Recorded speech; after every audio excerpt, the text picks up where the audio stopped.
Hello, good morning everyone. Myself Dilip Garg, lecturer civil engineering, GPC Karauli. आज हम start करेंगे हमारी subject water supply and sanitary engineering.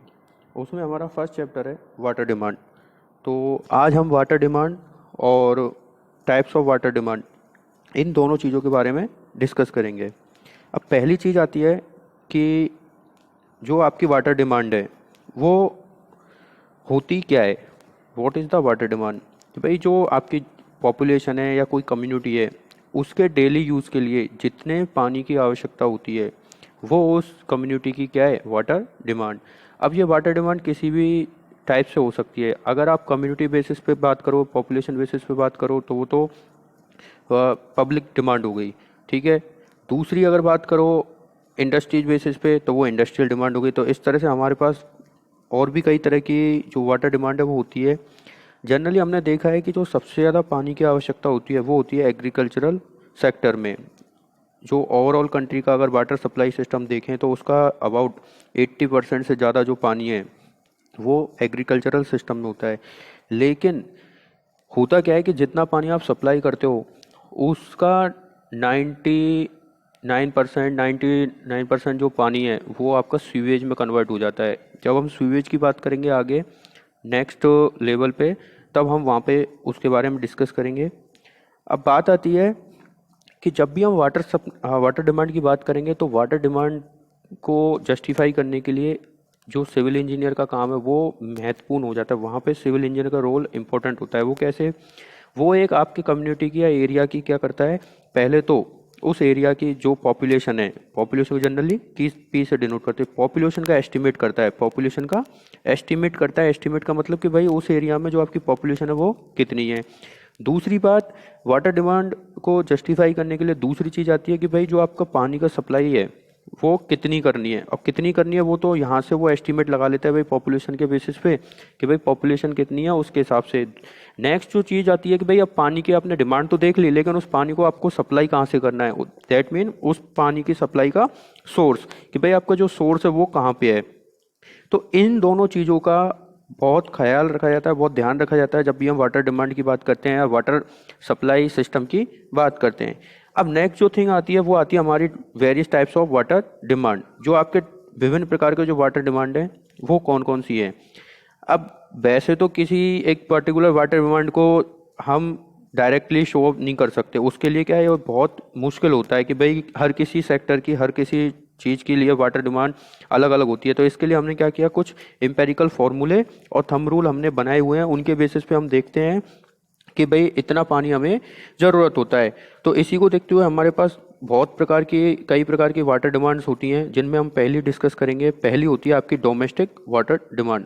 पहली होती है डोमेस्टिक वाटर डिमांड। अब आप देख सकते हो कि नाम से ही क्लियर हो रहा है कि भाई डोमेस्टिक वाटर डिमांड क्या होती है। कि जो पानी हमें प्राइवेट बिल्डिंग में रिक्वायर्ड होता है, डेट मीन एक जो ह्यूमन बीइंग है उसके लिविंग पर्पज के लिए कंज्यूम होता है वो पानी, वही क्या उसकी डोमेस्टिक वाटर डिमांड। अब जैसे जब भी हम बात करेंगे ह्यूमन बीइंग की तो उसके लिए पानी की जो रिक्वायरमेंट है वो किस किस के लिए चाहिए भाई, पीने के लिए चाहिए, ठीक है, ड्रिंकिंग पर्पज के लिए, खाना बनाने के लिए, ड्रिंकिंग पर्पज, ठीक है। उसके बाद और भी कई प्रोसेस होते हैं, जैसे उसको गार्डन में पानी देना है, ठीक है, उसको अपना मकान धोना है। तो इन सारी चीज़ों के लिए जो घरेलू पानी की डिमांड है उसी को हम कहते हैं डोमेस्टिक वाटर डिमांड।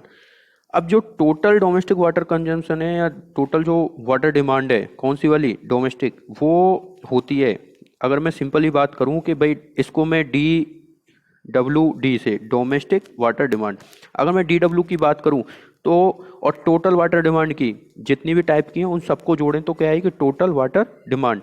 जो टोटल वाटर डिमांड का करीबन कितना होता है, 50 से 60% क्या होता है जो आपकी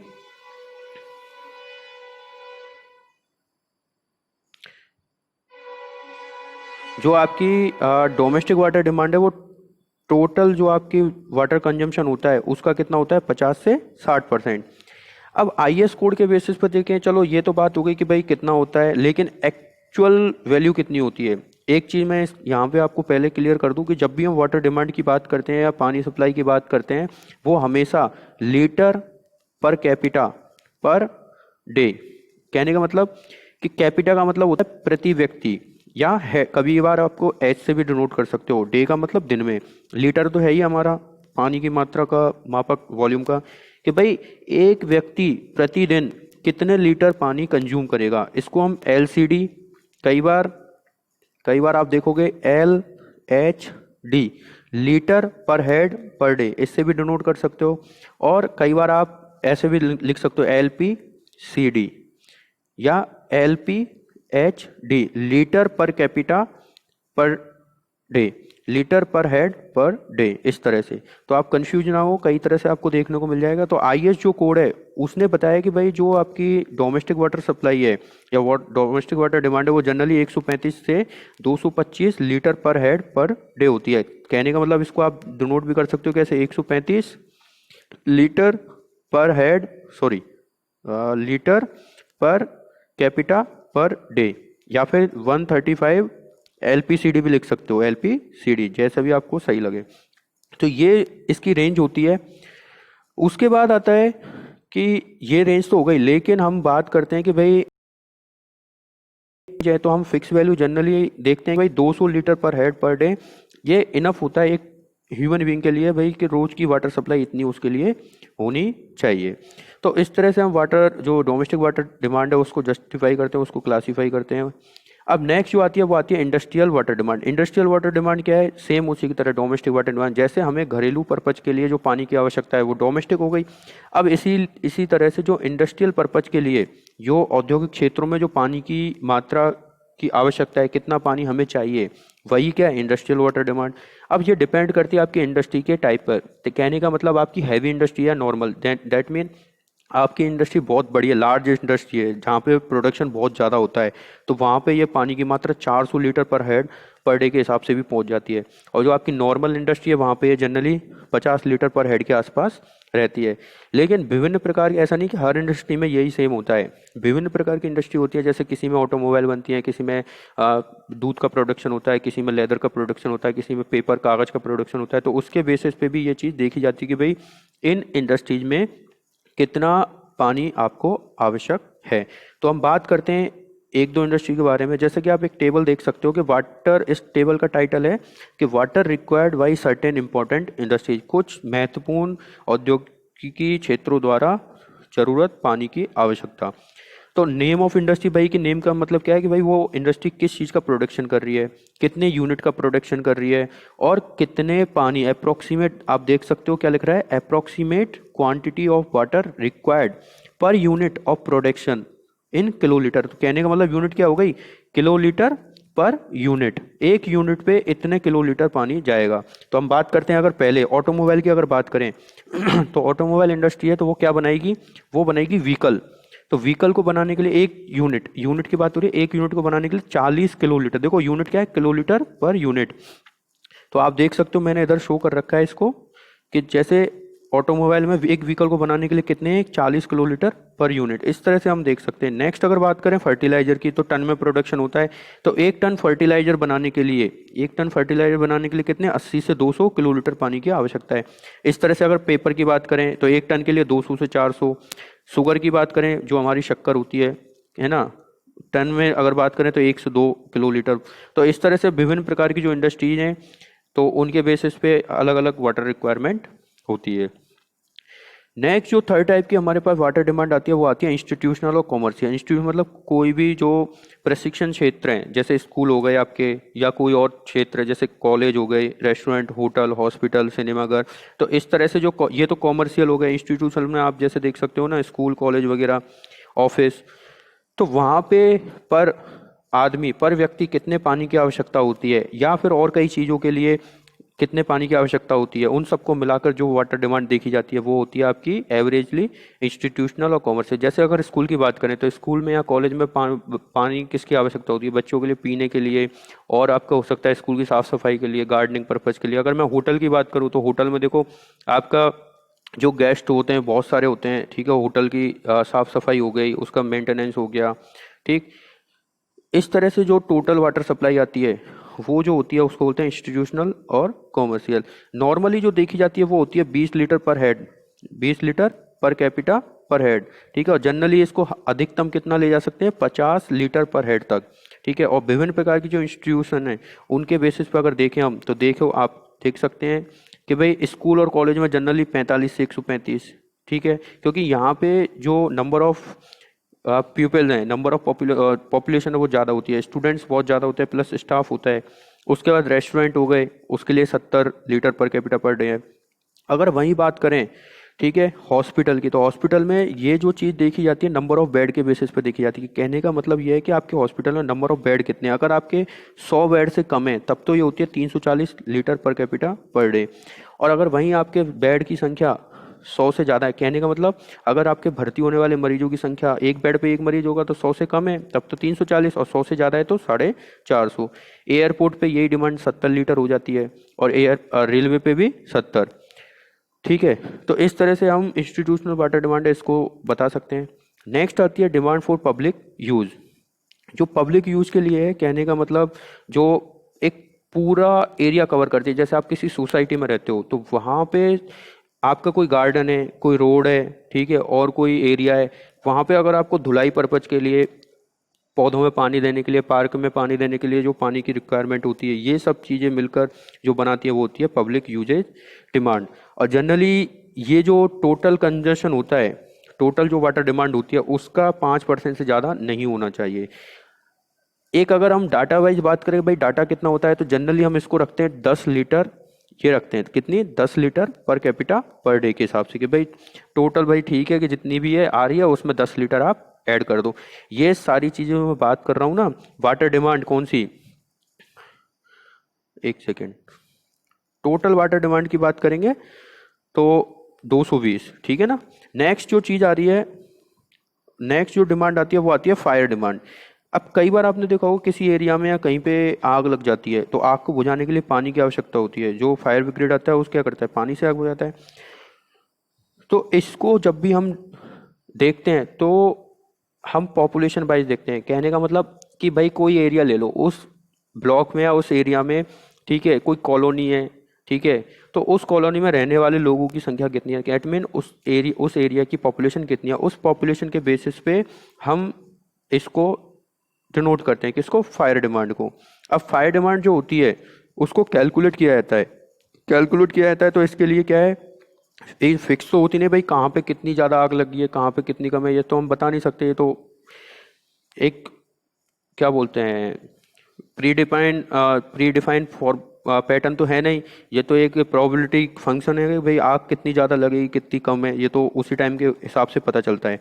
तो जनरली हम भी बात करते हैं कि फायर डिमांड की, तो उसको एक विभिन्न प्रकार के फॉर्मूलों से कैलकुलेट किया जाता है। अगर हम बात करें जनरली नॉर्मली, तो जो फायर डिमांड है, ठीक है, तो फायर डिमांड को अगर आपके पास फॉर्मूले नहीं है और नॉर्मली आप देखना चाहो तो फायर डिमांड को हम रिक्वायर्ड करते हैं किससे, 100 √P से।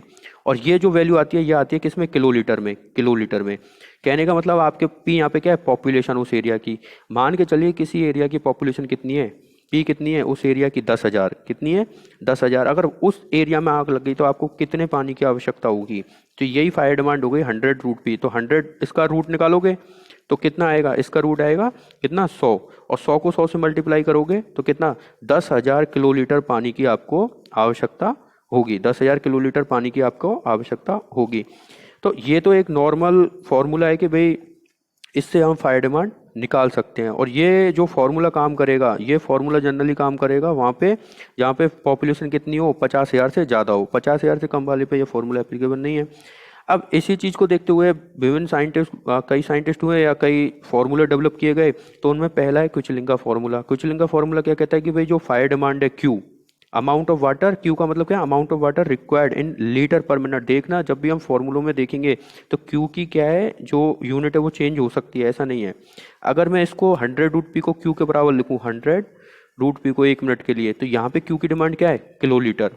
अब उसी वजह से अब यहाँ पे अगर फॉर्मूले हम देखें कि भाई क्विचलिंग के फॉर्मूले में Q बराबर 3182 √P, तो P तो पॉपुलेशन हो गया 1000। हाँ, एक चीज़ और नोट करने की बात है कि P जब भी हम बात करेंगे किस में है, 1000 में, जो अभी हमने ऊपर डिस्कस किया वो थोड़ा सा चेंज है उसमें, अभी देखते हैं।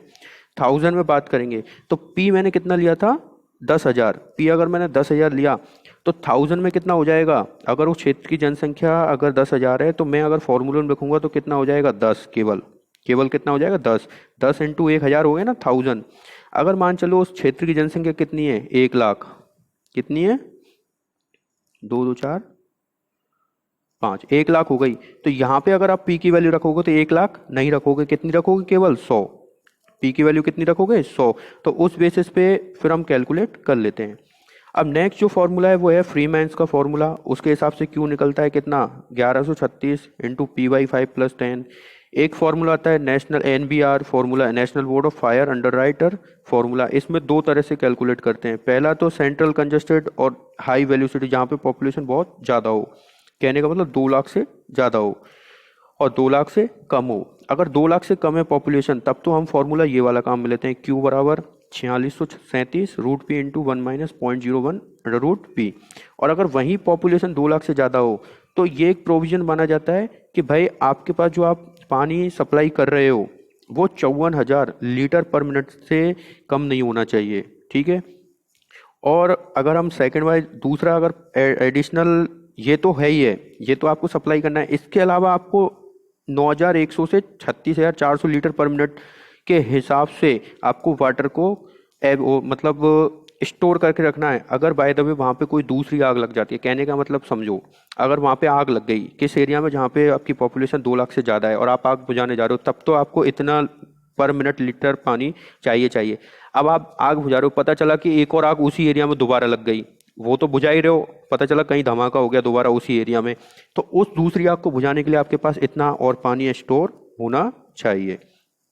अब रेजिडेंशियल स्थिति में देखें तो ये डिपेंड करता है बिल्डिंग के टाइप पे। भाई स्मॉल बिल्डिंग है, मतलब ज़्यादा ऊंचाई पे तो नहीं है, सिंगल स्टोरी या डबल स्टोरी, और हायर बिल्डिंग है उसके हिसाब से। अगर सिंगल स्टोरी तो 2200 लीटर पर मिनट के हिसाब से काफ़ी है। अगर लार्ज है तो 4500 लीटर पर मिनट चाहिए, ठीक है। हाई वैल्यू रेजिडेंसी जहाँ पे अपार्टमेंट हैं और बड़े बड़े फ्लैट्स बने हुए, वहाँ पे 7650 से 13,500 लीटर पर मिनट चाहिए, ठीक। दूसरी बात आती है, लास्ट आता है हमारा फॉर्मूला बस्टन का फॉर्मूला। तो बस्टन का फॉर्मूला क्या कहता है कि जो क्यू का मान है वो 5663 अंडर रूट पी के हिसाब से हम फायर डिमांड निकालते हैं। तो आपसे एग्जाम में कई बार ये पूछा रहता है कि भाई फायर डिमांड क्या होती है और विभिन्न प्रकार के जो फायर डिमांड है उनको आप एक्सप्लेन कीजिए। तो इस तरह से आपको फॉर्मूले लिखने हैं और फॉर्मूले में क्यू क्या है, पी क्या है और सारी चीज़ें क्या होती है उस तरह से आपको लिखना है। अगर हम बात करें इसके बेसिस पे एक न्यूमेरिकल सॉल्व करें, तो आप न्यूमेरिकल देख सकते हो क्या लिख रहा है न्यूमेरिकल में कि compute the fire demand for a city of 2,00,000 population by any two formula including that of national board of fire writer. अब हमने बहुत सारे देखे भाई, कुचलिंग का, फ्रीमैन का, national board of fire under writers का, बस्टन का, तो उनमें से किन्हीं भी दो से, लेकिन उसने एक तो हमको बता दिया भाई एक तो ये काम में लेना और एक कोई सा भी आपकी मर्जी है। और ध्यान रखना जब भी हम फायर डिमांड की बात करते हैं तो उसमें अंडर रूट पी आता है, तो पी यहाँ पे डायरेक्ट पॉपुलेशन नहीं है, कंप्लीट नहीं है, किसमें 1000 में। अब यहाँ पे उसने पॉपुलेशन तो दे दी कितनी 2,00,000, अगर मैं बात करूँ 2,00,000, तो जब भी आप पी को देखोगे तो पी अगर उसने दे दिया पी, इसको पी डैश मान लो थोड़ी देर के लिए, भाई पॉपुलेशन को हमने पी डैश से दिखा दिया तो 2,00,000 हो गई, कितनी हो गई 2,00,000। और फॉर्मूले में जब हम पी को रखेंगे तो पी कितना होता है पॉपुलेशन इन 1000, तो 1 2 3 कट गया तो बचा कितना 200, तो पी को हम सिंपली 200 रखेंगे। तो चलिए सॉल्व करते हैं। तो पहला फॉर्मूला है अंडर राइटर्स वाला, तो अंडर राइटर्स वाला फॉर्मूला अगर आप देखो तो क्या था, ये था आपका, कौन सा था, Q बराबर 4637 root P into 1 minus 0.01 under root P. तो यही फॉर्मूला लगाया, 4637 यही है, पी की जगह कितना हो जाएगा 200, अभी बताया था पी की जगह 200, और रखोगे जब सॉल्व करोगे लीटर पर मिनट के हिसाब से इतना आया। अब आप चाहो तो इसको लीटर पर मिनट में छोड़ दो या million litre per day, million MLD का मतलब क्या होता है, सॉरी MLD का मतलब होता है, MLD का मतलब होता है मिलियन लीटर पर डे। तो आपका लीटर पर मिनट है तो उसको आपको मिलियन में, 1 मिलियन में 10 की पावर 6 होते हैं, तो अब आपको कन्वर्ट करना है तो 10 की पावर 6 से भाग दे दिया, ये तो मिलियन हो गया। अब ये तो मिलियन लीटर हो गया। अब पर डे की बात करोगे तो 1 मिनट में कितने, ओ सॉरी 1 घंटे में कितने होते हैं 60, ये नीचे है तो ऊपर जाएगा 60, और फिर डे में कन्वर्ट करना है तो इंटू 24, तो ठीक है। तो 1 मिनट में, ओ सॉरी 1 घंटे में कितने मिनट होते हैं 60 मिनट, ठीक है, और एक दिन में 24 घंटे, तो इस तरह से इसको एमएलडी में कन्वर्ट कर दिया। अब दूसरा फॉर्मूला इसने जो काम में लिया है वो लिया है क्विचलिंग का फॉर्मूला। आप कोई सा भी ले सकते हो, कोई प्रतिबंध नहीं है। तो ये होता है 3182 √p। तो p का मतलब कितना है 200। तो जब आप 3182 √p करोगे, सॉल्व करने पे कितना आता है 45,000.27 लीटर पर मिनट। अब सेम इसी तरह से आप एमएलडी में कन्वर्ट कर सकते हो, तो 64.8 एमएलडी इसका फाइनल वैल्यू आएगा। तो इस तरह से आप विभिन्न प्रकार की वाटर डिमांड को बता सकते हो, क्या होती है, कितने टाइप की होती है, कौन कौन से फॉर्मूले। अब लास्ट अब जब बात करेंगे फायर डिमांड की, तो कौन कौन से फॉर्मूले काम में लेते हैं, तो उसके बेसिस पे आप न्यूमेरिकल सॉल्व कर सकते हो। होप करते हैं आज के सेशन में आपको काफ़ी कुछ समझ में आया होगा। नेक्स्ट इसके आगे का नेक्स्ट क्लास में डिस्कस करेंगे। आज के लिए थैंक यू।